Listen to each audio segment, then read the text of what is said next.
자, 우리 70쪽에 이제 오늘은 식물에 대한 공부할 거고요. 식물 구조와 기능이란 단원에서 제일 먼저 뭐 할 거냐면요. 세포라고 하는 단위를 배울 겁니다. 세포가 우리가 생물을 이루고 있는 가장 기본 단위예요. 제일 작다고 볼 수는 없지만, 그러니까 기능을 하는 가장 기본 작은 단위라고 생각하시면 됩니다. 그래서 세포를 할 건데, 대부분의 세포는 뭐 한다? 너무 작아서 우리가 눈으로 보이지 않는다. 보이는 애들도 있습니다만, 대부분은 안 보이죠. 그러니까 현미경으로 봐야 되고요. 그래서 현미경이 나오네요. 현미경부터 공부하고 세포 공부하겠습니다. 자, 크게 뭐 기억하시면 되냐면요. 접안 렌즈라고 하는 렌즈가 있고 대물 렌즈라고 하는 렌즈가 있어. 렌즈가 두 개 있습니다. 그걸로 확대해서 보는 거죠. 접안 렌즈는 우리 눈이 닿는 거라 그래서 아니야.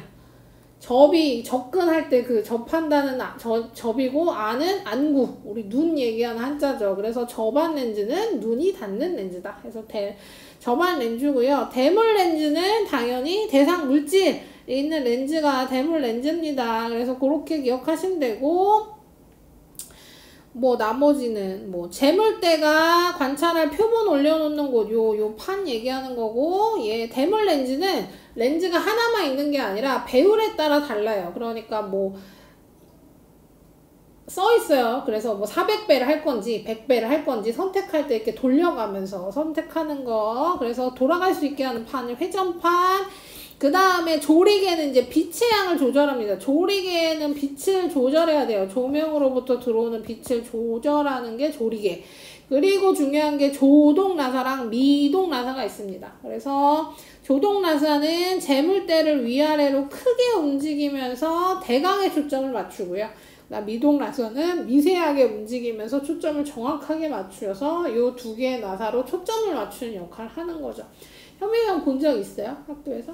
관찰한 적 있죠. 그래서 그렇게 관찰하면 안 보이던 작은 물체가 확대돼서 보인다. 그런 얘기죠. 그래서 사용 방법 익혀 관찰한 대상의 크기에 따라 배율을 다르게 합니다. 아까도 얘기했지만 배율 다른 게 보통 3개 붙어있기 때문에 회전판으로 돌려서 맞추는 거고요. 이때 처음에는 가장 낮은 배율의 대물 렌즈가 가운데 오게 맞춥니다. 그러니까 제일 덜 확대되는 거. 왜냐면 이렇게 보시면 돼요. 내가 이 표본이 이렇게 있으면, 이렇게 표본이 있으면 엄청 조그만 걸 볼 거잖아요. 그쵸? 엄청 조그만 걸 보는데 얘를 확대해서 보는 거잖아요. 배율이 너무 크면 어떤 일이 생기냐면 시야가, 그쵸. 못 찾아요. 시야가 너무 좁아져. 무슨 얘기냐면 내가 얘를 확대해서 보는 거니까 얘가 요렇게 확대돼서 보일 거란 말이야. 요만했던 게 이렇게 확대돼서 보일 거야. 그리고 낮은 배율의 애는 요만하게 확대돼서 보이겠죠. 그러면 뭐의 차이가 있냐면 이 바깥쪽 시야의 차이가 생기는 겁니다. 그래서 우리가 이 큰 배율로 먼저 찾아서 만약에 초점이 여기 맞아버리면 우리는 관찰이 힘들죠. 그래서 시야가 넓은 범위에 낮은 배율부터 놓고 그 다음에 찾게 되는 겁니다. 대강의 범위를 찾는 거죠. 그래서 관찰하는 걸 찾기 쉬운 거고, 그 다음에 빛의 양 조절해야 돼요. 우리가 지금 확대하는 거잖아요. 확대한다는 얘기는 방금 얘기했듯이 시야가 좁아지는 거고, 시야가 좁아지면 빛의 양도 줄어들어요. 이만큼 봤을 때 빛이 이만큼이면 우리가 요만큼만 보는 거니까 빛의 양도 그만큼 줄어들기 때문에 조명이 필요합니다. 그래서 조명 켜고 조리개로 빛의 양 조절하고, 그 다음 표본을 가운데로 올려 고정한 다음에 조동나사, 미동나사로 최대한 가깝게 하고 천천히 관찰한다. 미동나사로 뚜렷하게 초점 맞춘다. 이렇게 관찰하시면 되겠습니다. 그래서 가장 낮은 배율로 먼저 관측한 다음에 높은 배율로 점점 바꿔가면서 초점 맞춰서 하시면 되고, 배율이 높아지면 빛의 양이 또 달라져요. 그러니까 그래서 조리개로 빛의 양도 또 조절하고 이런 식으로 관측하시면 되겠습니다. 나머지는 다 알겠지? 그 대물 렌즈가 표본에 닿으면 안 돼요. 우리가 보통 현미경 관찰할 때 유리에 표본을 올려놓고 덮잖아요. 그러니까 얘가 대물 렌즈가 너무 가까이 다가가면 깨질 위험이 있기 때문에 닿지 않게 하고, 저반 렌즈도 눈이랑 완전히 닿으면 안 돼요. 그래서 당연하죠. 안 보일 테니까. 그래서 닿지 않게 주의하고, 뭐 평평한 곳에 놓고 이런 것들 알아두시면 되겠습니다. 자, 그래서 이렇게 뭐 한다는 거예요? 현미경을 갑자기 왜 배웠어요? 세포 하려고 배웠어요. 세포를 관측하기 위해 현미경을 쓴 겁니다. 세포는 생물을 이루는 기본 단위가 세포예요. 밑줄 칠까요? 세포는 생물을 이루는 기본 단위. 그래서 우리 주변의 생물뿐만 아니라 지구상의 생물은 모두 다 세포로 이루어져 있습니다. 우주에 있는 어떤 생물을 우리가 발견했는데 걔는 세포로 안 이루어질 수도 있겠지만, 우리가 관측한 생물들은 모두 세포로 이루어져 있었어요. 자, 세포는 크기와 모양이 다양해요. 우리가 보통 대표적으로 세포 그림을 그릴 때는 이렇게 그립니다. 동물 세포는 이렇게 동글동글하게 그리고, 식물 세포는 벽이 있어서요, 이렇게 각지게 그려요. 이 대표 세포입니다. 하지만 모든 세포가 다 이렇게 생긴 건 아니란 얘기죠. 그래서 세포는 크기와 모양이 다양하고 당연히 그에 따라 하는 일도 다릅니다. 하나의 생물은 크기와 모양이 다양한 수많은 세포로 이루어져 있으며, 세포 대부분은 크기가 작아 맨눈으로 볼 수 없으므로 광학현미경을 사용하여 세포를 확대 관찰한다. 그래서 대부분은 크기가 작지만, 아까도 얘기했지만 큰 애들도 있어요. 그러니까 계란들은 다 크죠. 그쵸? 계란들은 다 크다 그러면 안 되지. 계란도, 계란이나 달걀, 계란, 타조알, 메추리알 같은 알들은 다 세포가 하나로 이루어져 있는 거고, 걔네들은 크기가 크니까 우리가 볼 수도 있죠. 아니면 우리 몸 안에 있는 걸로 예를 들면 신경세포라는 애가 있거든요. 신경세포는 신경을 전달하는 애예요. 그래서 어떻게 생겼냐면 나무까지 펼쳐진 것처럼 생겼어요. 그렇죠? 보통 기본 신경세포도 당연히 종류가 다양하고 모양도 다양한데, 뭐 이런 식으로 생긴 신경세포가 대표 신경세포입니다. 그래서 길쭉하게 생겼고, 양쪽 끝은 나무까지 펼쳐진 것처럼 이렇게 가시같이 이렇게 있죠. 왜냐면 신경을 전달하고 받아야 되니까.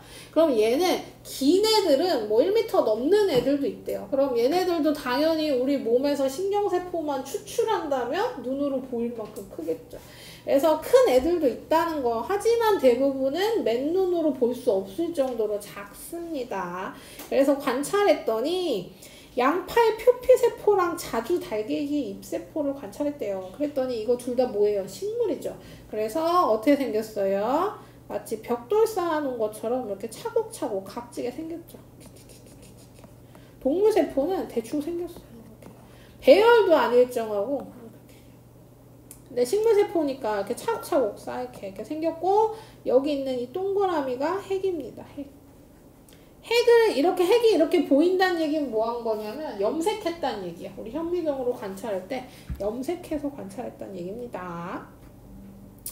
이 얘기도 할까요? 코끼리랑 생쥐는 그럼 코끼리는 엄청 크고 생쥐는 조그맣잖아요. 그러면 코끼리의 세포는 이만하고 생쥐 세포는 요만해서 크기가 다른 게 아니라 세포 수 때문입니다. 코끼리의 세포가 훨씬 많고 생쥐의 세포 수가 적기 때문에 크기 차이가 나는 거지, 그 세포 크기 자체가 막 엄청 차이가 나고 그러진 않아요. 그쵸? 근데 여기 그 얘기도 해볼 거예요. 여기 지금 여기 뭐라고 써있냐면요, 하나의 생물은 크기와 모양이 다양한 수많은 세포로 이루어져 있다고 얘기 나왔잖아요. 근데 그렇지 않은 애들도 있죠, 사실. 대부분은 그렇지만 그렇지 않은 애들도 있어요. 그래서 그런 애들을 단세포라고 하죠. 단세포 생물 애들은 세포 하나가 곧 한 마리입니다. 대표적인 애가 우리가 집신벌레. 뭐 얘기하지 않았어요? 아메바. 이런 거 들어봤어요? 그래서 이런 애들은 단세포예요, 단세포. 그러니까 한 세포 하나당 한 마리인 거죠. 그래서 이런 애들도 있습니다. 자, 그 다음에 이제 식물, 동물 구별해서 볼게요.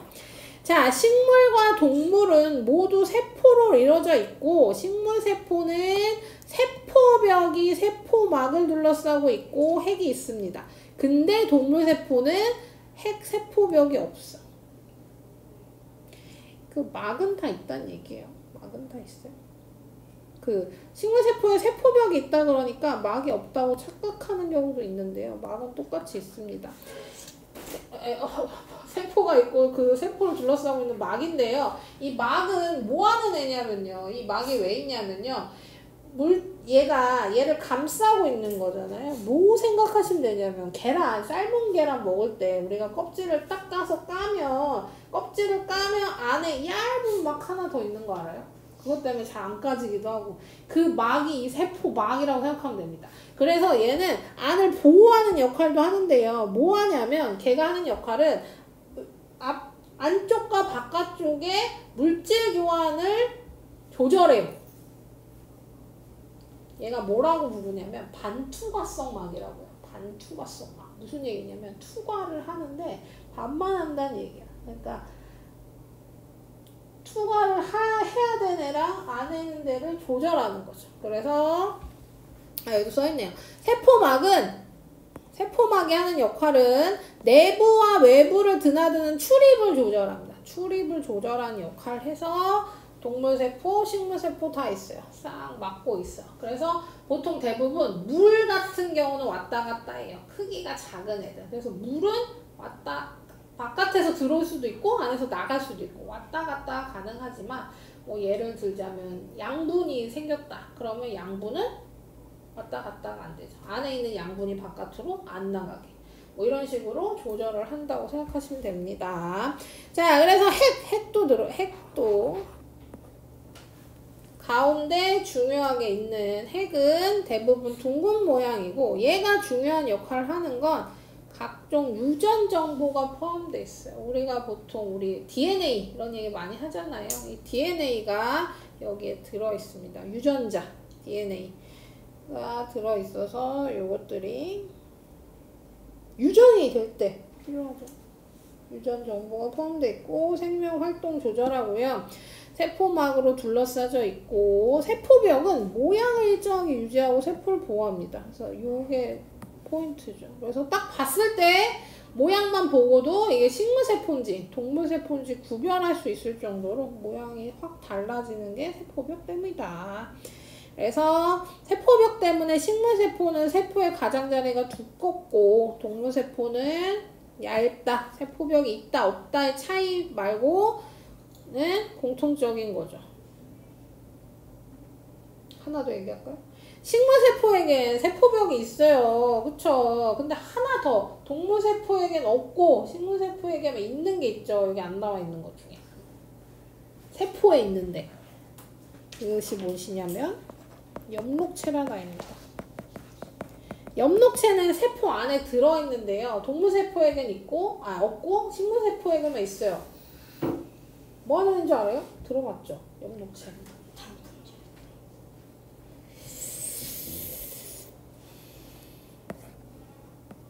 얘는 뭐 하는 애냐면 광합성 하는 애입니다. 라고 생각하시면 돼요. 광합성 할 때 쓰이는 애입니다. 엽록체. 그래서 우리 동물은 광합성 못 하잖아요. 동물은 영양분만 할 때 뭐예요? 먹이를 먹죠. 먹이를 먹는 애가 동물. 이거 구별할 때 식물과 동물 구별할 때 기준이 되기도 해요. 식물은 광합성해서 양분을 스스로 만들고 동물은 그 먹이를 먹어서 양분은 남한테 얻죠. 그쵸? 식물은 햇빛,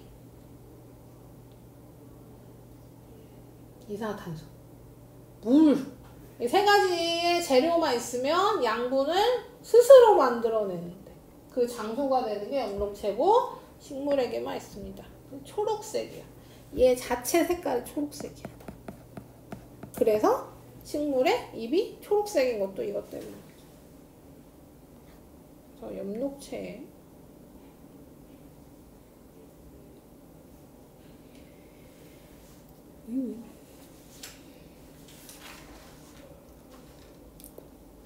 그 유전 정보가 핵에 들어있죠. 우리가 태어날 때 가지고 태어나는 성질은 모두 유전된 겁니다. 그쵸? 자라면서 달라지는 게 있을 수도 있죠. 그거는 유전 때문에 그런 게 아니라 환경 때문에 그런 거. 태어나자마자 결정되는 거. 예를 들면 성별, 혈액형, 뭐 이런 것들은 다 유전 정보에 결정돼서 나오는 거죠. 선천적인 거라고 우리가 표현하잖아요. 그렇죠? 그래서 일란성 쌍둥이, 우리 쌍둥이들 있잖아요. 쌍둥이들을 두 개로 구별하죠. 일란성이랑 이란성으로 구별하는데, 일란성은 유전 정보가 동일합니다. 왜냐면 정자, 난자 하나로 생긴 수정란, 우리도 란에서 시작해요. 계란처럼 란이 처음입니다. 여기서 하나의 수정란이 생겼는데 얘가 어떤 이유로 분열했어요. 그러니까 얘랑 복제된 거야. 비유하자면 얘랑 그래서 유전 정보가 똑같아. 그래서 태어난 게 일란성 쌍둥이입니다. 일란성 쌍둥이는 태어나자마자 얼굴이 완전 똑같이 생겼어요. 유전 정보가 똑같으니까. 그리고 당연히 성별도 똑같고 혈액형도 똑같습니다. 이란성 쌍둥이는 이런 방식으로 난 게 아니라요. 정자도 두 개고 난자도 두 개예요.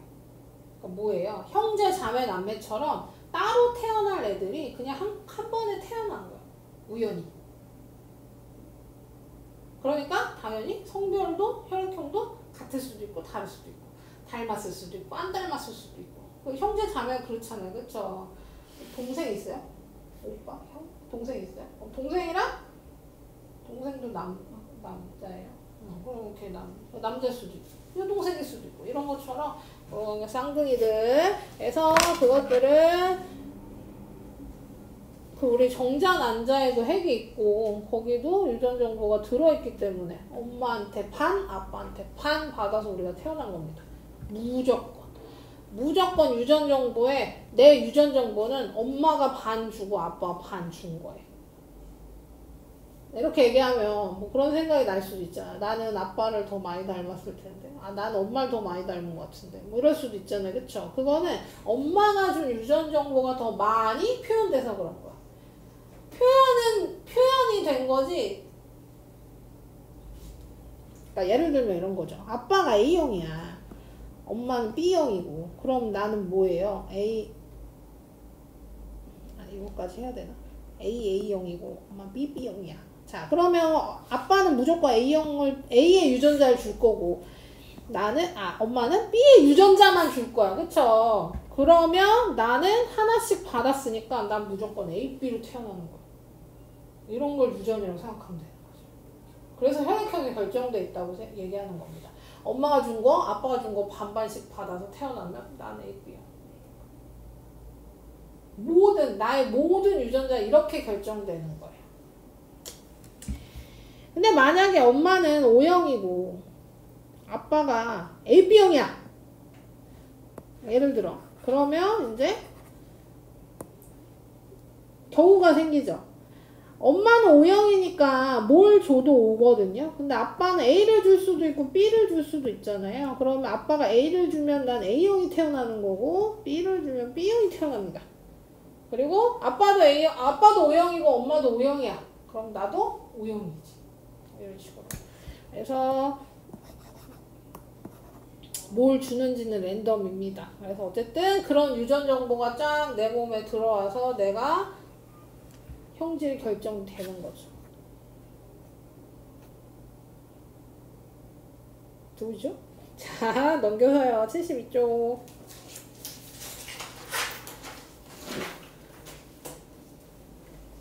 자, 그 다음에 이제 양파 조각으로 현미경 관찰하는 실험을 하는데, 요때 칼을 이용하여 양파 표피에 금을 긋고 라고 했습니다. 표피가 이 가장 바깥쪽, 요 부분 얘기하는 거예요. 제일 바깥쪽에 이 안쪽을 보호하고 있는 가장 껍데기 부분을 표피라고 하고요.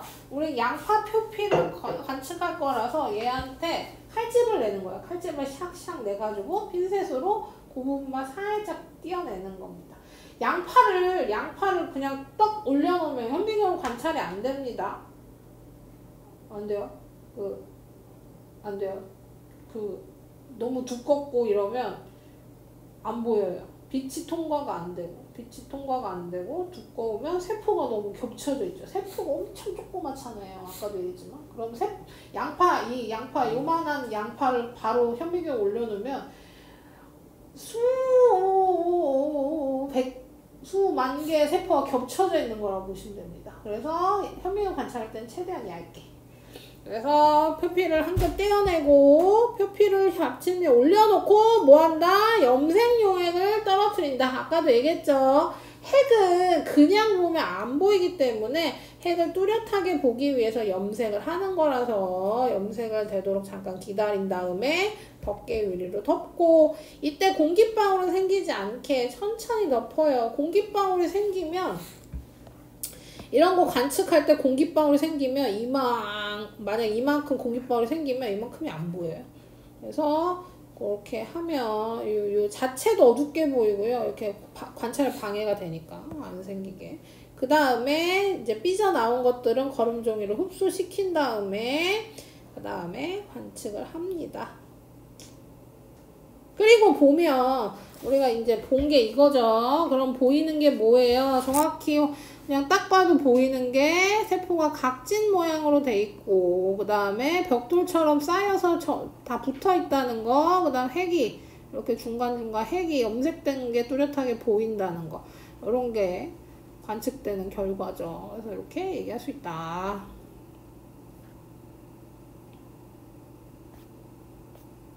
그쵸? 우리 문제 풀겠습니다. 72부터 풀까요? 72, 73 풀게요.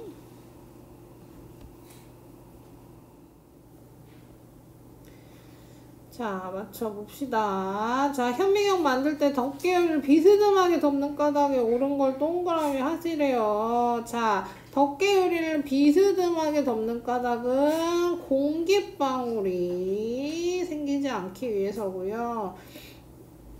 2번. 자, 양파 표피세포 그림으로 나타난 겁니다. 관찰한 내용을 옳게 말한 사람을 쓰래요. 세포 모양이 완전 다 똑같진 않죠. 그쵸? 그래서 세포 모양이 모두 같아는 틀렸고, 그 다음에 세포가 멀리 떨어져 있지 않죠. 따닥따닥 붙어 있죠. 그 다음에 세포 안에 둥근 모양의 핵인 건 맞으니까 예린이가 맞았네요. 2번은 예린이. 자, 1번 각 부분의 이름을 바르게 선으로 그으래요. 우리 눈으로 관찰하는 부분, 여기 부분은 저반 렌즈라 그랬죠. 저반 렌즈. 그 다음에 표본이랑 닿아 있는 요 부분의 렌즈는 대물 렌즈. 그리고 여기 확대를 그래요. 자, 보시면 크게 돌아가는 이 부분, 리을이 조동 나사고, 요 작은 나사가 더 미동 조금씩 조절할 수 있는 미동 나사죠. 이렇게. 자, 각 부분에 설명한 겁니다. 이름을 쓰래요. 관찰 대상 쪽에 있는, 관찰 물체 쪽에 있는 렌즈는 대물 렌즈. 관찰 눈 쪽에 있는 렌즈가 저반 렌즈고, 그 다음 조명으로부터 들어오는 빛의 양을 조절하는 건 조리개. 빛이 꼭 들어가야 됩니다. 아까도 얘기했지만 확대하면 빛의 양이 줄어들어요. 자, 광학현미경에서 현미경 표본 관찰할 때 가장 낮은 배율을 먼저 사용하는 까닭을 고르래요. 자, 아까 얘기했듯이 시야가 넓어져서 관찰 대상을 찾기 쉽기 때문입니다. 처음부터 너무 큰 배율을 사용하면 관찰 대상 찾는 게 쉽지 않아요. 너무 시야가 좁아져서. 그 다음 4번 공통으로 들어갈 말이래요. 모든 생물은 뭘로 이루어져 있다? 세포로 이루어져 있다. 그래서 세포 종류에 따라 세포 크기도 모양도 다양합니다. 그러니까 우리 종류에 따라서도 아니고 같은 종류에서도 기능을 하는 거 어디 위치에 있는지에 따라서 크기와 모양 다 다양해요. 그래서 세포는 대부분 크기가 매우 작아 맨눈으로 볼 수 없습니다. 자, 5번 각 기능 이름 볼게요. 기억 가운데 동그랗게 존재하는 건 핵. 가장 겉부분에 모양 유지하는 게 세포벽. 세포를 둘러싸고 있는 세포벽 안쪽에 있는 게 세포막입니다. 세포벽에 있는 것으로 모사. 여기는 식물세포겠네요. 이 중에 식물세포에게만 있는 건 세포벽. 니은. 다 맞았어요. 넘어가겠습니다. 이제 뿌리, 줄기, 잎에 대한 공부를 할 거예요. 이거를 기관이라고 합니다. 기관. 얘들은 다 기관이야. 우리가 중학교 올라가면 배울 건데요. 세포, 조직, 기관, 개체. 이게 생물을 분류하는 분류 단계인데요. 제일 작은 단위가 세포라 그랬잖아요. 그래서 이 세포 중에 모양과 기능이 비슷한 애들끼리 세포의 모임을 조직이라고 하고, 그러니까 이렇게 세포가 막 우리 몸에는 막 수십억 개가 있을 거 아니에요. 엄청 다양할 거 아니야. 그 중에 모양이랑 기능 비슷한 걸 묶었어. 그거를 조직이라고 묻히는 거야. 그리고 그 조직들 중에서 또 묶음을 기관이라 붙이고 그 기관들 묶어서 하나의 개체가 되는 거죠. 그러니까 개체는 우리 그 생물 한 마리, 한 명, 한 그룹 이런 거 다 개체인 겁니다. 그래서 그렇게 존재한다라고 생각하시면 되고요. 그 중에 우리는 뿌리, 줄기, 잎은 기관이에요. 그래서 기관을 배울 겁니다. 자, 땅 속에 있는 뿌리는 물을 흡수할 거래요. 물을 흡수할 거기 때문에 그러니까 가늘고 길고 펼쳐져 있는 모양을 가질 겁니다. 왜냐면 여기 나오네요. 그 뿌리털은 흙에 닿는 표면적을 넓혀서 물과 무기양분을 잘 흡수할 수 있도록 돕는 역할을 하는 거예요. 뿌리털. 그래서 최대한 넓게 펼쳐져 있고 그 뿌리 끝에는 털이 이렇게 달려있는 거지. 그래서 훨씬 더 효율적으로 흡수할 수 있도록. 무기양분은 뭐라고 생각하시면 되냐면요. 물에 녹아져 있는 양분이라고 생각하면 돼요. 그래서 물을 흡수하면 그 물에 녹아져 있는 양분까지 흡수가 되는 겁니다. 자, 식물 뿌리는 주로 땅 속에 자라기 때문에 눈으로 쉽게 관찰할 수 없어요. 그래서 뽑아서 관찰해야 되죠. 당연히 뿌리 생김새는 다양하고요. 식물 뿌리에는 표피세포의 일부가 솜터처럼 가늘고 길게 변형된 뿌리털이 나 있대요. 왜 표피세포의 일부가 변형됐어요? 표면적을 넓혀서 물질을 효율적으로 교환하게 흡수할 수 있게 하기 위해서 그렇게 변형됐어요. 그래서 두 가지로 분류할 수 있죠. 굵은 뿌리 주변에 여러 개의 가는 뿌리가 난 모양과 비슷한 뿌리가 그냥 쫙쫙쫙쫙 뻗어 있는 모양, 이렇게 두 가지로 분류할 수 있습니다. 자, 뿌리가 하는 일. 뿌리는 일단 뭐예요? 식물이 쓰러지지 않게 땅속 깊이 뻗어서 식물을 지지하는 역할. 첫 번째, 식물 지지. 안 쓰러지게 해요. 그다음 두 번째, 뭐 한다? 흙 속에 있는 물 흡수한다. 이게 두 번째 역할. 세 번째는 모든 뿌리가 다 그런 건 아니고 일부 식물은 잎에서 만든 양분을 뿌리에 저장하기도 합니다. 양분 저장이 세 번째죠. 그래서 보시면 우리가 아까 내가 뭐 한다 그랬냐면 광합성 한다 그랬어요. 식물은. 그쵸? 그럼 양분을 만들어낼 수 있단 말이에요. 양분을 만들어내서 쓰죠. 필요한데 써요. 일단 뭐 할 때 써요? 자라는 데도 쓰고, 그쵸? 생활하는 데 쓰고, 다 쓰면 남은 애들 있잖아요. 남은 애들은 저장할 건데, 저장할 때 식물마다 저장 장소가 조금씩 달라집니다. 그래서 뿌리에 저장하는 애들이 있어요. 그 뿌리에 저장하는 애들이 무나, 당근, 고구마 같은 애들.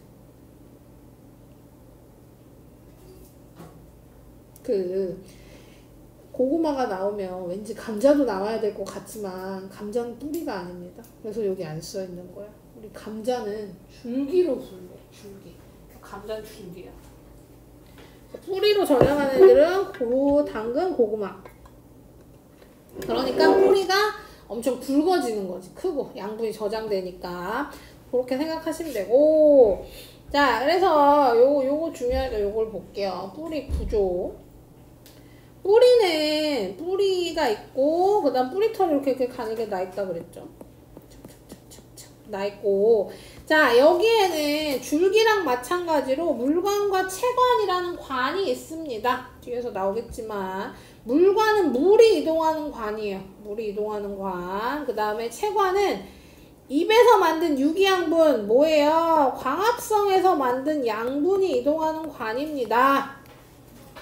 물관은 물이 이동하는 관, 채관은 양분이 이동하는 관. 우리 보통 이렇게도 분류해요. 왜냐면 무기양분은 물에 녹아서 이동할 거니까요. 그래서 이렇게 생각하면 되고요. 그 다음 요게 중요하죠. 요게 있어요. 요거는 같이 밑줄도 칠게요. 생장점이라는 애가 있습니다. 세포 분열을 활발히 일어나는 부분으로 뿌리가 길게 자란다.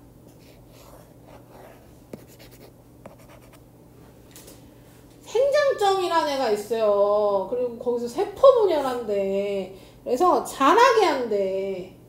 식물은 자라는 부분이 정해져 있어요. 동물은 자라는 부분이 따로 정해져 있지 않습니다. 그러니까 뭐가 정해져 있어? 대신 기간이 정해져 있죠. 우리 성장기라고 해서 자라는 기간이 정해져 있는 거지 자라는 부분이 정해져 있진 않아요. 그러니까 성장기에는 키도 크고 하지만 성장이 끝나. 그럼 안 자라냐? 그렇지 않아요? 밥 많이 먹으면 살찌잖아요. 그렇죠? 이것도 자라는 거거든요. 어디로 자라요? 옆으로. 키가 멈추면 옆으로. 어느 부분도 우리 살찔 때 어디도 살쪄요. 다 살쪄요. 손가락도 살쪄요. 그러니까 자라는 것도 마찬가지예요. 손가락도 크고 요 부분도 크고 어디 한 부분만 크는 게 아니잖아요. 근데 식물은 자라는 시기는 정해져 있지 않아요. 그러니까 죽을 때까지 길어집니다. 길어지는데 길어지는 부분이 정해져 있는 거죠. 그 중에 하나가 뿌리 끝입니다. 생장점 뿌리 끝에 있어요. 생장점이 있고 그 생장점을 보호하기 위해서 뿌리골무라고 해서 그 끝을 이렇게 보호하고 있습니다. 그래서 뿌리골무는 생장점 보호하는 애고요. 그러니까 무슨 얘기냐면 우리가 뿌리가 이렇게 있다 그랬잖아요. 뿌리가 이렇게 있어요. 이걸로 예를 들어볼까요? 이 뿌리가 이렇게 있어요. 그런데 뭐 이럴 수 있겠죠. 우리가 그 화분을 옮기려고요. 얘 너무 좁아서 화분을 크게 옮기려고요. 분갈이라고 하는데 하여튼 화분 옮기려고요. 근데 화분 옮기다가 뿌리가 요만큼 요 끝이 손상돼서 여기가 끊어졌어요.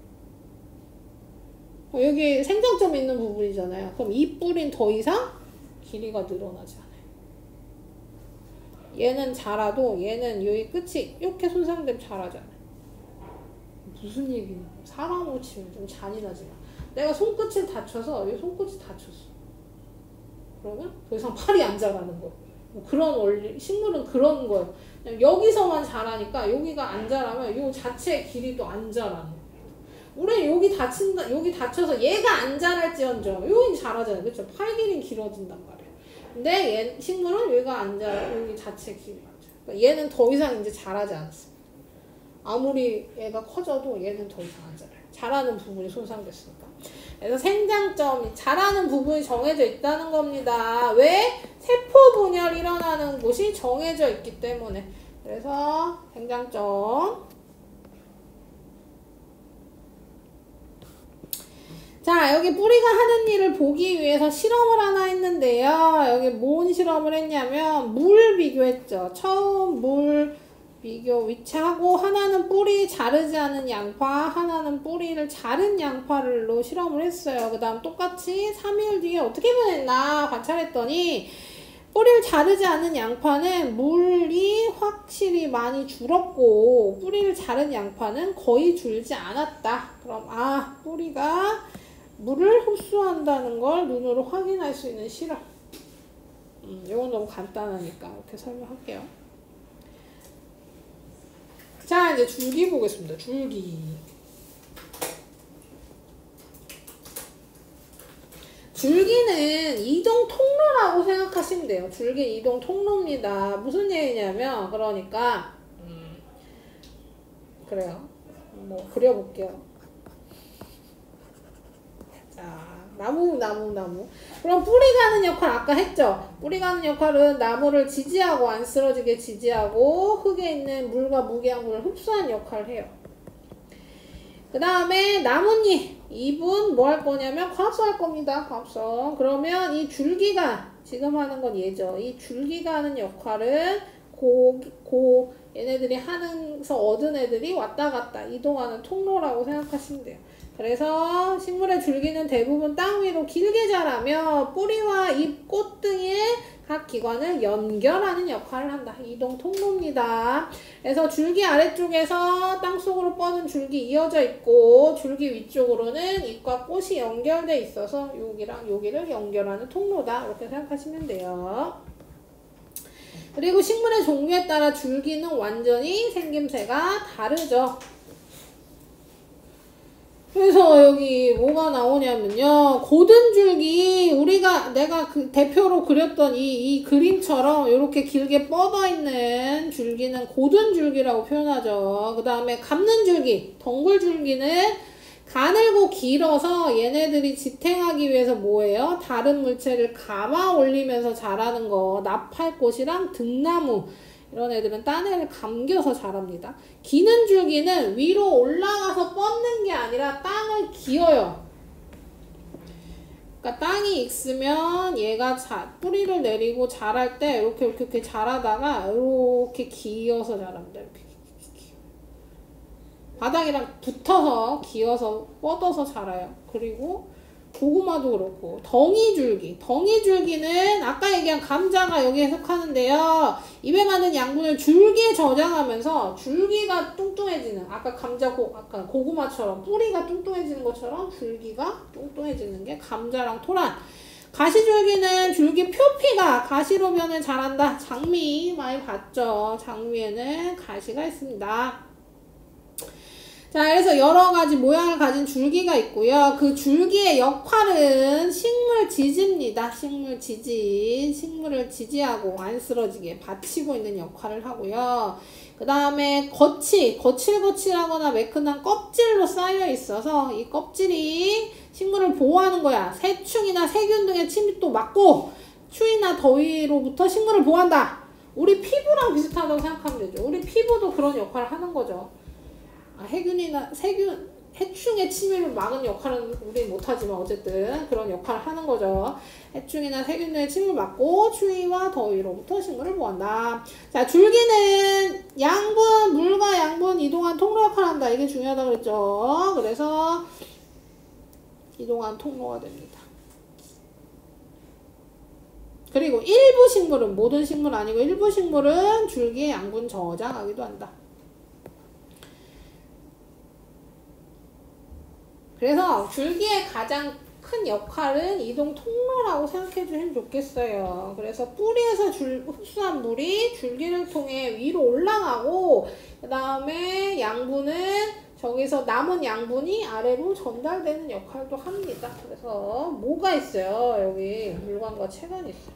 아까 뿌리에서도 물관, 체관 나왔잖아요. 그래서 줄기에 물관과 체관이 이렇게 연결되어 있습니다. 그것을 여기서 볼게요. 우리 외떡잎 식물, 쌍떡잎 식물 배운 거 기억나요? 자, 외떡잎 식물이 있고 쌍떡잎 식물이 있고, 그 식물에 따라 줄기 구조도 다르다. 그래서 보시면 아까 얘기했듯이 물관과 체관이 있습니다. 물관과 체관이 있는데, 여기 외떡잎 식물은 물관과 체관이 이렇게 물이 지어 있어요. 그쵸? 이렇게 점점점점으로. 네, 쌍떡잎 식물은 물관, 체관 이렇게 있어요. 그리고 그 사이에 뭐가 있냐면 형성층이라는 애가 있습니다. 그러니까 바깥쪽이 체관이고요, 안쪽이 물관이에요. 바깥쪽 이 형성층이 중요하죠. 형성층. 식물이 자라면서 줄기가 굵어지게 하고. 쌍떡잎 식물에만 있대요.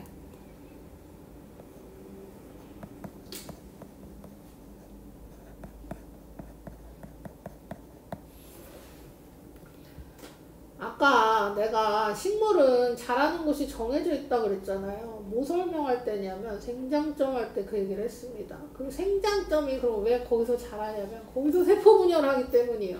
아까 코끼리 쥐 얘기했던 거 기억나죠? 코끼리가 큰 이유는 세포 수가 많아서요. 그쵸? 그러면 뭐 하는 거예요? 세포 분열을 한대. 세포 분열이 뭐냐면 하나의 세포가 나뉘어져서 두 개가 되는 게 세포 분열입니다. 또 분열하면 4개가 되는 거고. 뭐 하는 거예요? 세포수를 늘리는 거예요. 식물은 세포수를 늘리는 곳이 정해져 있다는 겁니다. 하나는 생장점이고 뿌리에 있는, 하나는 줄기에 있는 형성층이에요. 여기서 세포 분열에 세포수를 늘린단 말이야. 졸리지? 졸린 것 같은데요? 이걸 좀 끌까?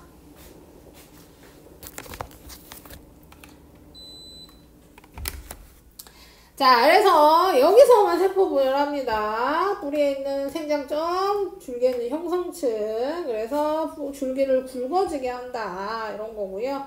그 다음에 물관, 외떡식물에는 물관과 채관이 이렇게 뿌려져 있듯이, 이렇게 모양이 이렇게 돼 있고, 쌍떡잎 식물은 이렇게 배열이 일정하게 돼 있다는 거. 이 정도 기억하시면 되고요. 아까 계속 얘기했듯이 물관은 물과 무기양분, 그러니까 물에 녹아져 있는 양분, 그래서 뿌리에서 흡수한 물과 무기양분이 이동하는 통로고요. 채관은 입에서 만든 유기양분, 그러니까 광합성에서 얻은 양분이 이동하는 거예요. 그러면 그것도 생각해 봅시다. 뿌리에서 흡수한 물이 이동한대요. 위로. 그래서 물관은 대체적으로 방향이 위로 이동합니다. 그쵸? 물을 뿌리에서 흡수하니까 위로 올리는 거야. 그리고 양분은 어디서 만드냐면 잎에서 만듭니다. 나뭇잎. 그러면 나뭇잎에서 만든 양분이 이동하는 통로는 위에서 아래 방향이라고 생각하시면 돼요. 방향도 좀 달라요. 그래서 물관, 채관 얘기했어요.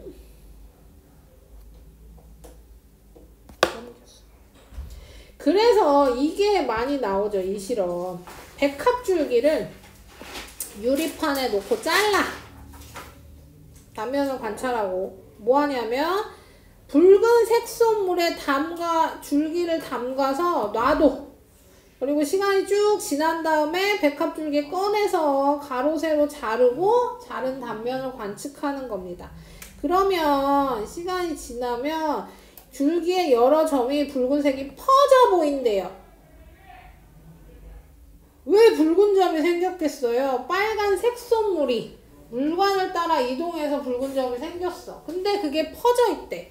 그러면 뭐 한 거예요? 백합은 떡잎 식물이겠네요. 그쵸? 우리 아까 쌍떡잎 식물은 이렇게 배열이 규칙적이라 그랬는데 얘는 지금 퍼져 있다 그랬으니까. 자, 그 다음 세로로 자르면 이렇게 관이니까 줄기를 따라서 이렇게 여러 셀의 붉은 선이 보이게 되겠죠. 그래서 책으로 보면 더 잘 보이니까 책으로 봐주세요. 자, 그래서 붉은색으로 물든 부분이 물이 이동하는 통로인 겁니다. 그래서 물이 이동하는 통로가 따로 있고 그걸 관찰하기 위한 실험이었어요. 그래서 뿌리에서 흡수한 물이 줄기를 통해 각 기관으로 이동한다. 이렇게 보시면 되고요. 여기도 풀겠습니다. 자, 붉은색 물 담근 백합 줄기를 가로로 잘랐대요. 가로로 자른 붉게 보이는 부분을 뭐라고 쓸까요? 물이라고 써도 맞습니다. 이렇게 쓸게요. 붉은색 소물이 이동한 통로다. 물도 맞아요. 자, 그 다음 줄기가 하는 일 중 붉은색 소물에 담근 붉은 백합 꽃잎이 붉게 물든 것과 가장 관련이 깊은 걸 동그라미 하래요. 자, 매끈한 껍질이 해충이나 세균 침입을 막는 건 맞지만 우리가 지금 꽃잎이 붉게 물든 걸 보고 하는 거니까 흡수한 물이 각 기관으로 이동해서 필요한 데 쓰이는 게 더 관련 깊은 얘기죠. 2번의 동그라미. 자, 1번 뿌리의 생김새에 대한 설명입니다. 식물 뿌리는 비슷한 굵기 여러 개 수염난 것처럼 있는 건 파고요. 그 다음 굵은 뿌리 주변에 가는 줄기는 민들레입니다. 그래서 기역이 파, 니은이 민들레. 뿌리가 주로 하는 일은 물을 만드는 게 아니라 물을 흡수하는 역할을 하는 거고요. 양분을 만드는 건 잎이 하는 거고, 이 식물이 쓰러지지 않게 지지하는 거고, 일부 식물은 뿌리 양분을 저장하기도 하죠. 아까 얘기한 무, 당근, 고구마 같은 애들. 그래서 딕은 리을이고요. 당근, 고구마 뿌리 굵은 거 방금 나온 거네요. 그쵸? 우리 양분을 양분을 저장해서 뚱뚱해졌어요. 그러니까 뿌리에 양분을 저장하기 때문이다.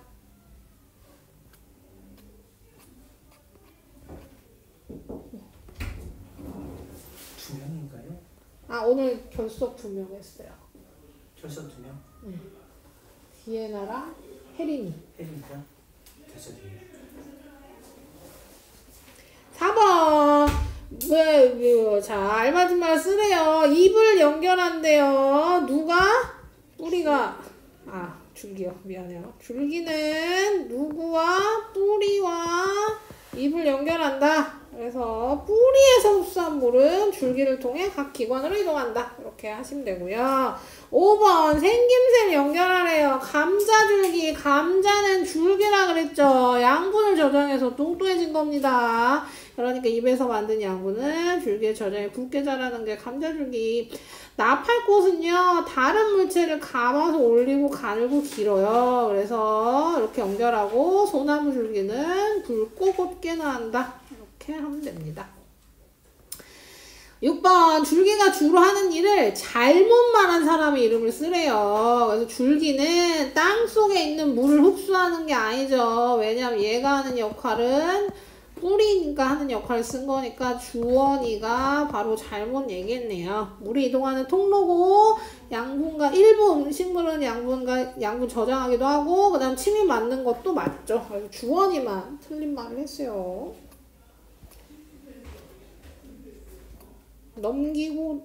넘겨서 80쪽. 우리 지금 뿌리도 했고 줄기도 했으니까 잎을 할 겁니다. 잎. 그래서 잎에서 빛을 이용하여 양분을 만들어내는 광합성을 할 거예요. 우리 앞에서도 광합성 얘기 많이 했죠. 광합성은 양분을 스스로 만들어낼 건데요. 이때 재료가 뭐냐면 물, 그 다음에 이산화탄소. 많이 들어봤죠? 이산화탄소. 그리고 그 책마다 좀 다른데 이렇게 쓸게요.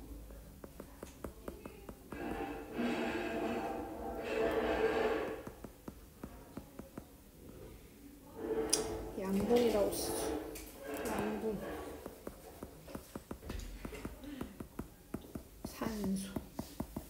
자, 이게 광합성식이라고 보시면 됩니다. 우리 물이랑 이산화탄소 빛 가지고 있으면 양분을 만들어내고, 양분 만들어내면서 산소도 만들어줘요.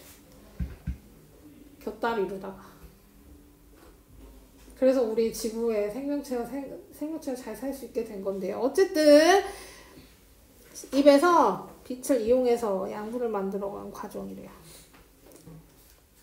자, 그러면 우리 물은 아까 배웠어요. 물 어디서 얻었어요? 뿌리가 흡수했죠. 뿌리가 흡수해서 뿌리에서 흡수한 물이 줄기를 통해서 입으로 이동한다 그랬어요. 그래서 우리 물은 얻었어. 그럼 이산화탄소는 어디서 얻겠어? 이산화탄소는 공기 중에 있죠. 그쵸? 여기 뭐 잔뜩 있어. 여기서 잔뜩 또 있고, 식물도 숨 쉬거든요. 식물도 당연히 호흡할 거 아니에요. 숨 쉴 때 이산화탄소 생기죠. 사람이랑 똑같아요. 그럼 거기서 재료하면 되고, 이산화탄소는 당연히 충분히 얻고. 그럼 빛에너지는 어디서 얻어요? 그렇지. 태양이 줍니다. 그래서 낮에만 광합성해요. 태양 빛이 있는 낮에만 광합성을 해요. 그래서 양광합성하면 양분이 만들어진다. 이 대부분 초록색이면 잎문과 잎자루로 이루어져 있다라고 했는데요. 초록색인 이유도 연목체 때문입니다. 그렇죠. 엽록체에 엽록소라고 하는 초록색 색소가 들어있어요.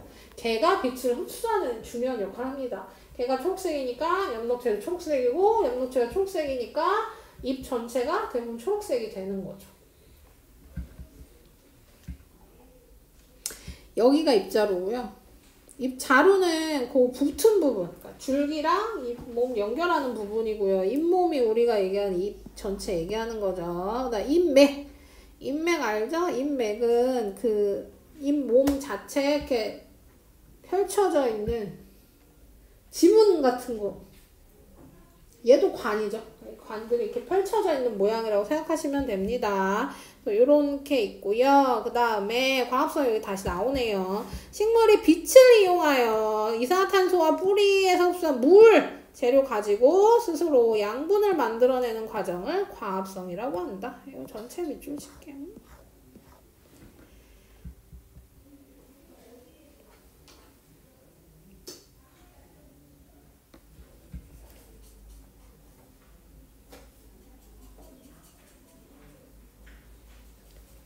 자, 그래서 우리가 한 얘기가 다 책에도 나와 있네요. 그쵸? 그래서 여기 광합성은 엽록체에서 일어나는데 그 안에 뭐가 있어요? 초록색을 띤 엽록소가 있어요. 그래서 엽록체도 초록색을 띠는 거고 광합성 주로 잎에서 일어납니다. 엽록체가 주로 잎에 있어서요. 그래서 초록색으로 보이는 부분은 대부분 광합성이 일어난다고 보시면 됩니다. 엽록체가 있다는 거고요. 그래서 그렇게 보시면 되고 그 아까 표피 했잖아. 그 양파 표피 그 현미경으로 관측하는 거 했잖아요. 그럼 양파를 이렇게 샥샥 가려서 샥 띄면요. 표피는 투명해요. 표피는 색깔이 없어. 우리 양파는 색깔이 뭐예요? 하얗잖아요. 그쵸? 하얀데 그 표피만 이렇게 걷어서 표피만 보면 표피는 하얗지 않아요. 투명해, 투명. 그래서 얘네들도 마찬가지입니다. 잎이 있으면 잎의 바깥쪽 표피 부분은 얘도 투명해요. 근데 안에 엽록체가 이렇게 빼곡하게 있으니까 우리가 봤을 때 초록으로 보이는 거죠. 그렇죠. 그렇게 보시면 되고. 그래서 광합성은 주로 잎에서 일어납니다. 주로 잎에서 일어나고요. 잎에서 광합성으로 만든 양분은 줄기를 통해 뿌리, 줄기, 꽃, 열매 등 식물 전체에 필요한 부분에 이동을 하는 거죠. 자, 그리고 남은 양분은 쓰고 남은 거는 이제 식물 종류에 따라서 저장이 되는 겁니다. 뿌리에 저장하는 애도 있고 줄기에 저장하는 애도 있고 열매, 대부분 열매에도 많이 저장을 하죠. 그래서 이 빛이 없으면 광합성 안 해요. 이산화탄소도 없으면 광합성 안 해요. 대신 이산화탄소랑 빛은 아까 방금 얘기했듯이 없으면 안 해.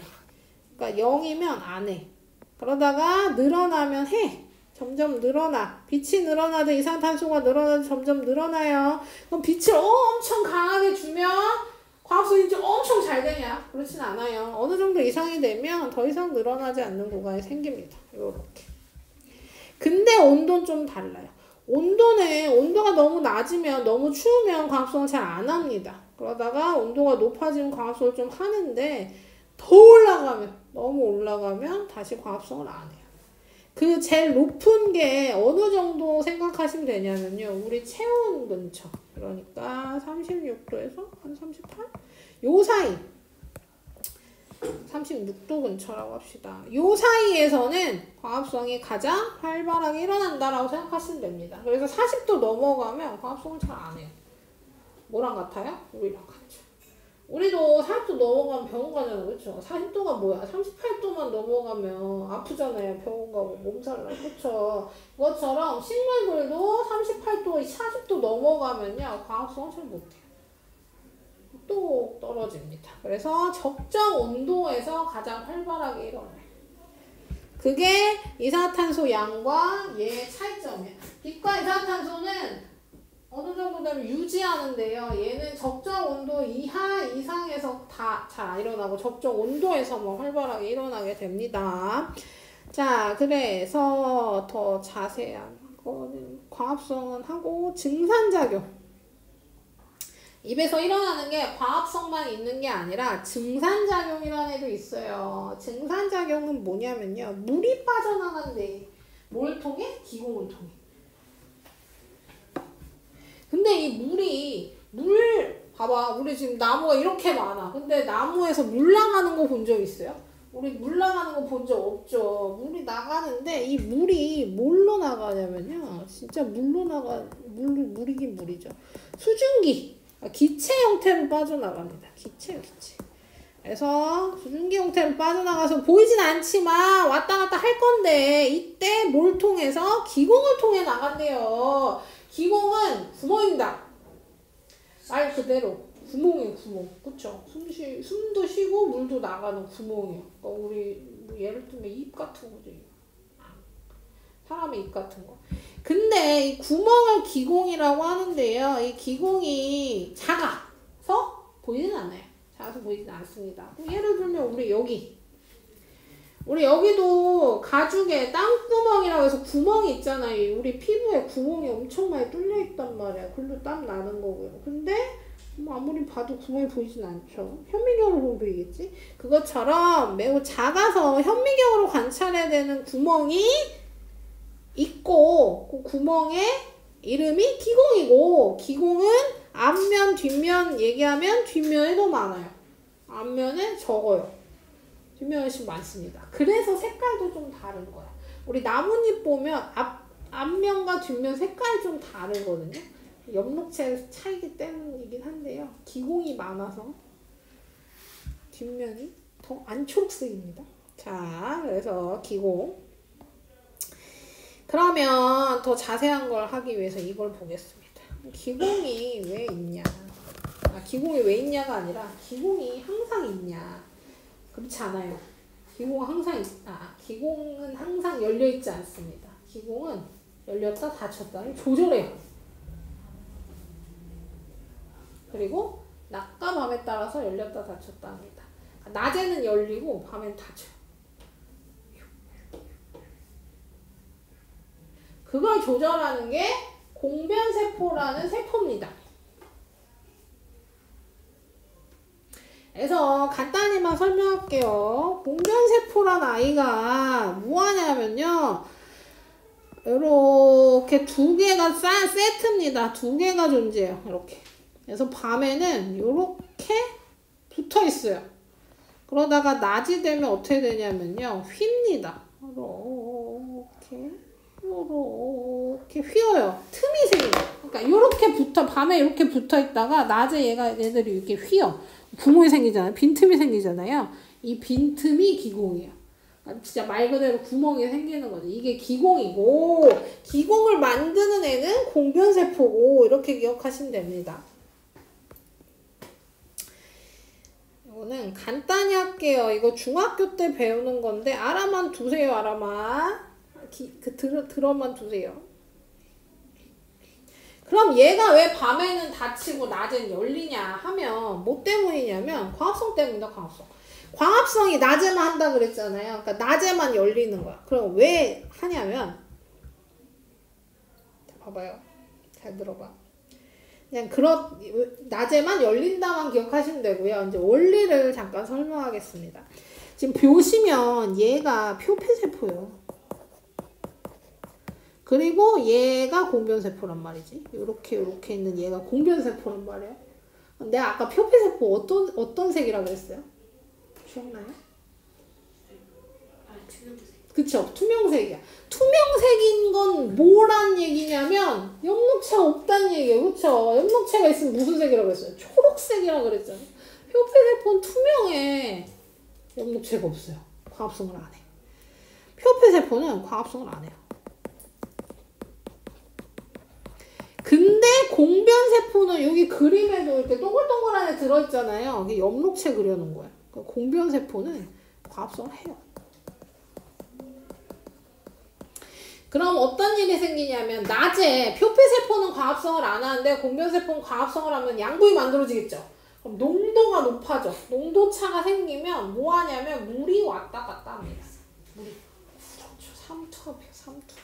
삼투압 현상이 일어나요. 삼투압 뭐 생각하시면 되냐면요. 배추에 우리 김장할 때 배추에 소금 촥 뿌려놓으면 시간이 지나면 배추에 있는 물이 다 싹 빠져나오거든요. 봐봐요. 배추가 있고 배추 바깥에 소금을 뿌렸어. 그럼 농도가 누가 더 높겠어요? 소금이 더 높겠죠. 그러니까 배추에 있는 물이 소금 쪽으로 가는 거야. 얘도 똑같은 원리입니다. 표피는 광합성을 안 하고 공변세포는 광합성을 한대. 그럼 뭐예요? 낮에 광합성을 쫙 하면 공변세포에는 농도가 높아지는 거야. 원래 똑같은데 밤에는. 그러면 물이 표피에서 얘 쪽으로 이동하게 됩니다. 그러면 얘가 어떻게 되냐면요. 부풀어 올라요. 풍선 부풀듯이. 물이 들어가니까 또 부풀어 오를 건데 여기서 포인트가 이거야. 자, 얘가 부풀어 오르면 원래대로 하면 어떻게 돼야 돼요? 얘는 요만해지고 얘는 요만해져야 될 거 아니에요. 그쵸? 근데 이 안쪽 벽은 두껍고 바깥쪽 벽은 얇아서요. 여기 안쪽은 조금 늘어나고 바깥쪽은 많이 늘어나요. 다시 그려볼게요. 공변세포가 이렇게 붙어있다 그랬잖아요. 근데 이쪽이 두꺼워. 이쪽은 좀 얇아. 그래서 물을 담으면 여긴 많이 늘어나고 여긴 조금만 늘어나면서 얘가 이렇게 휘는 거예요. 여긴 조금 늘어나고 여긴 많이 늘어나면서 이렇게 휘는 거예요. 그랬더니 어떻게 생긴 거예요? 틈이 벌어지는 거예요. 이게 기공인 거예요. 그래서 낮에만 기공이 열리고 밤에는 닫혀요. 그래서 여기 이렇게 나온 겁니다. 두 개의 공변세포에 의해 기공이 열리거나 닫히면 소절된다. 그리고 그 증산작용은 그 기공에서 일어난다. 이렇게 생각하시면 됩니다. 그럼 증산작용도 당연히 낮에만 일어나겠지. 그치? 기공 닫힐 때는 안 일어나요. 그것이 기공이다. 그럼 증산작용 다시 설명하겠습니다. 증산작용은 뭐 하는 거냐면요. 물이 나올 거예요. 물이 왜 나오냐? 물이 왜 나와? 물 왜 나와? 지금 뿌리에서 열심히 흡수한 물을 열로 보내는 건데 왜 갑자기 나오냐 하면 뭐 역할이 있습니다.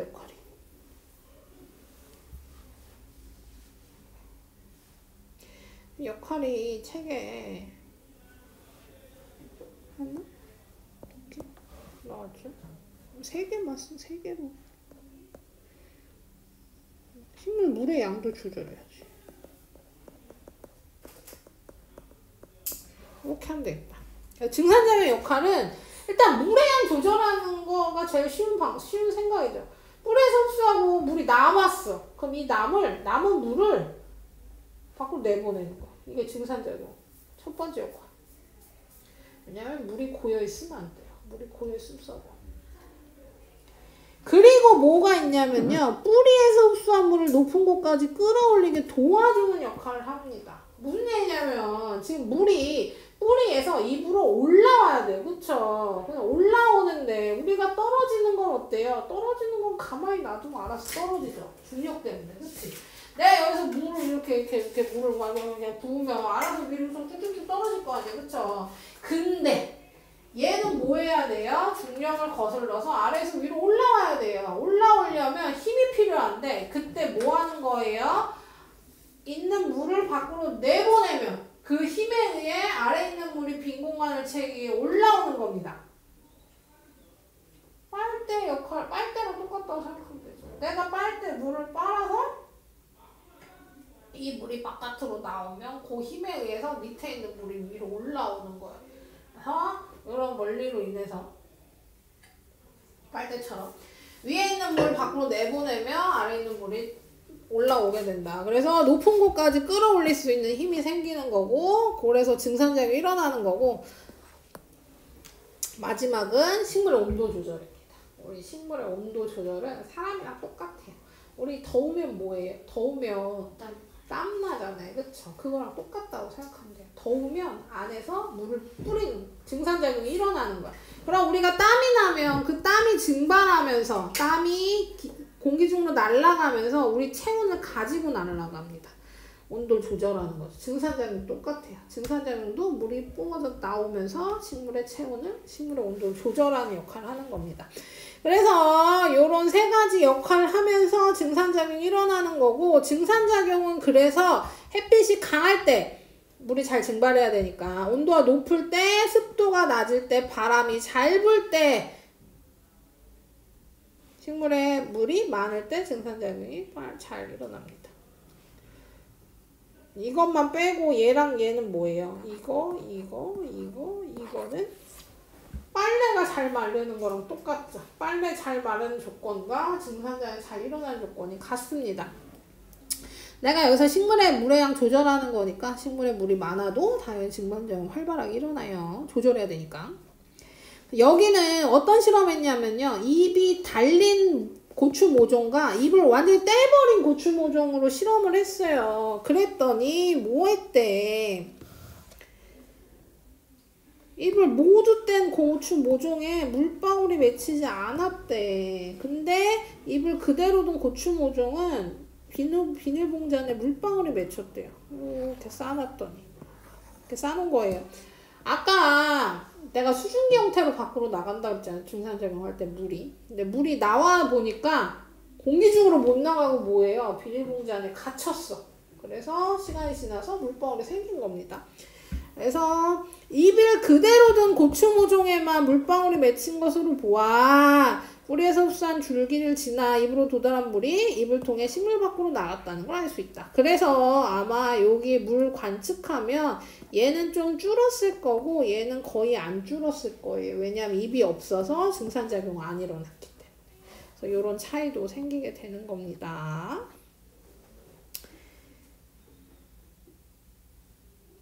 넘길까요?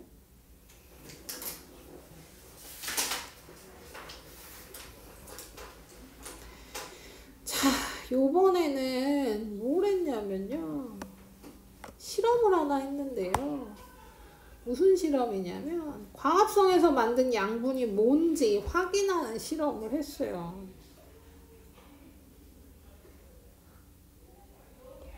자, 일단 이 실험부터 설명할게요. 자, 일단 실험은 뭐냐면요. 봉선한 모종 입에다가 알루미늄 호일을 하나는 씌우고 하나는 안 씌웠대요. 알루미늄 호일 왜 씌웠겠어요? 하나는 광합성을 못하게 씌워놓은 거고 하나는 광합성 잘 할 수 있게 안 씌운 겁니다. 그리고 아이오디나 칼륨 용액이라 이름도 엄청 긴 아이오디나 칼륨 용액으로 양분을 확인할 거예요. 그때 뭐 한대요? 첫 번째, 에탄올이 담긴 작은 비커에 입을 각각 넣는데요. 이거 뭐 하는 거냐면 탈색하는 겁니다. 탈색. 색깔을 빼는 거예요. 어떻게 빼? 초록색, 엽록색을 제거해서 우리 색깔을 뚜렷하게 확인하기 위해서 초록색을 쫙 빼버린 거예요. 그래서 에탄올에 먼저 담궈. 그 다음에 뭐 할 거냐면요. 근데 뜨거운 물에 담긴 비커에 하고 유리칸 해서 초록색 연해지면은 입에 거대 물기를 닦고 그 다음에 아이오디나 칼륨을 한 방울씩 떨어뜨릴 겁니다. 뭐예요? 하나는 광합성 하나는 알루미늄 홀로 가려서 광합성 못한 거에다 한 방울씩 떨어뜨려요. 그러면 알루미늄 호일을 씌운 입은 색깔 변화가 없고 그 다음에 씌우지 않은 입은 색이 청람색으로 변했다. 청람색으로 변한 건 녹말 때문이다. 광합성으로 만든 양분은 녹말이다. 이런 겁니다. 아이오디나 칼륨은 녹말이랑 만나면 청람색으로 변하는 특징이 있어요. 청람색은 무슨 색깔을 생각하면 되냐면 청색이랑 남색이랑 섞은 색이 청람색이에요. 그러니까 파란 거랑 남색 사이쯤. 남색에도 가깝겠다. 하여튼 그런 색이에요. 그래서 광합성을 하면 녹말이 생기는구나 알 수 있는 실험입니다. 근데 말이죠. 내가 왜 이렇게 하냐면 아까 그 식을 보겠습니다.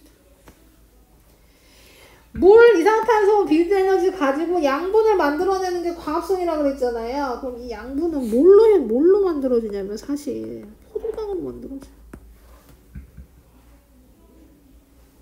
녹말이야.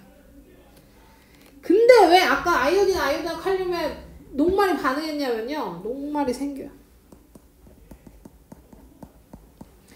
포도당으로 농말로 양분이 만들어지는데 포도당으로는 저장이 적합하지 않아서 만들어지는 즉시 입에서 낮에 과합성을 해. 과합성을 하면 포도당이 천천천천 만들어진단 말이야. 그럼 이게 저장이 적합하지 않아서 뭘로 바뀌냐면요.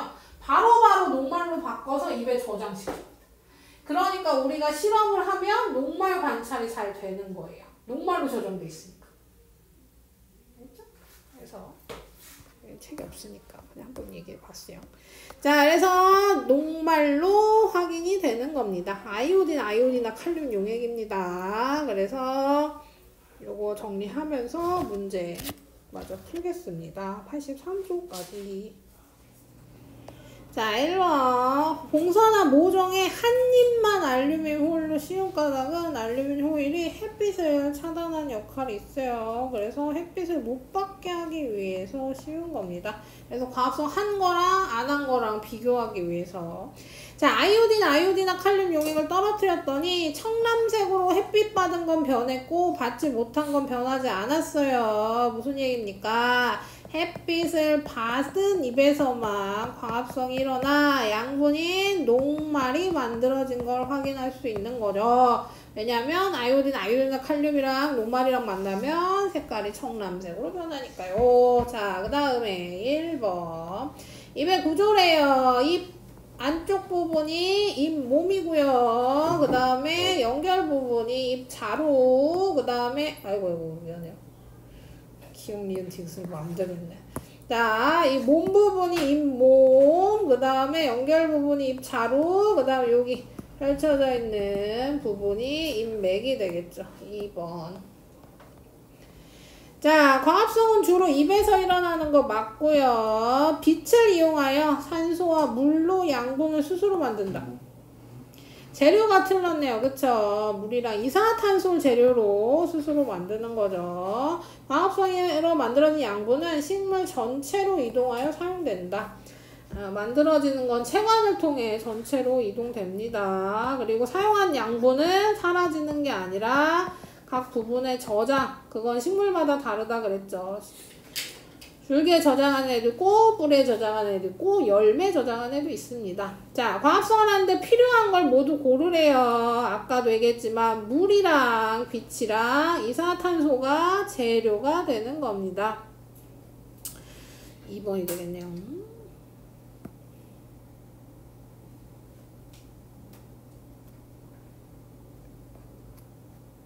4번. 광합 현미경으로 잎의 표면을 관찰했어요. 물이 수증기가 되어 잎 식물 밖으로 빠져나가는 이 작은 구멍의 이름은 기공. 그 옆에 요 세포 두 개는 공변세포입니다. 그렇게 보시면 되고. 5번. 뿌리에서 흡수되어 줄기를 통해 입으로 도달한 물은 양분을 만드는 데 사용되고, 남은 물은 기공을 통해 수증기 형태로 식물 밖으로 나가는데, 이런 걸 증산작용이라고 하죠.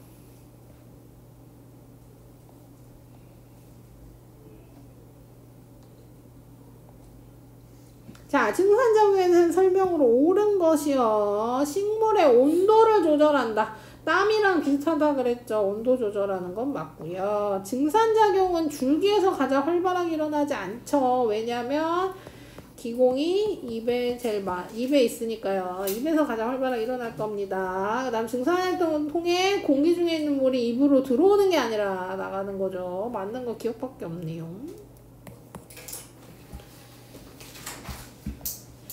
자, 그래서 다음 시간엔 꽃 열매 해서 이어서 할 거고요. 오늘은 여기까지 진도 나가겠습니다.